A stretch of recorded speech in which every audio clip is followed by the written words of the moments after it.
সকলোকে ভোগালী বিহুৰ হিয়া ভৰা শুভেচ্ছা আৰু মৰম যাচিলোঁ। যিহেতু আজি পহিলা মাঘ বিহুত আমি পৰম্পৰা যিহেতু মেজি জ্বলোৱা এটা পৰম্পৰা আছে, আমি সৰুকৈ হ'লেও ঘৰৰে বাউণ্ডৰীত এটা মেজি তৈয়াৰ কৰিছোঁ যে জ্বলাবৰ বাবে ৰাতিপুৱা সময়ত আমি ধুনীয়াকৈ গা চা ধুই আহিলোঁ আৰু কালিয়ে যিহেতু বনাই থৈছিলোঁ ধুনীয়াকৈ পবিত্ৰ পানী লৈ পেলাই অলপ পানী ছটিয়াই ল'লোঁ, শুদ্ধ কৰি ল'লোঁ মেজিটো।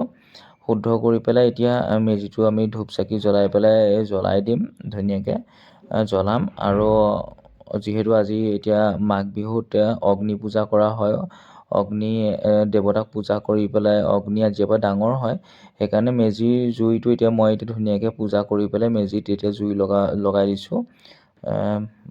মেজিৰ তাপে সকলোৰে মনবোৰ আনন্দময় কৰি তোলক আৰু সকলোকে নিৰোগী কৰি তোলক, তাৰে কামনা কৰিছোঁ। এয়া দেখিছেনে ধুনীয়াকৈ মেজি এইটো জ্বলাই দিয়া হ'ল, ধুনীয়াকৈ জ্বলি গৈছে, এয়া জ্বলি আছে ধুনীয়াকৈ।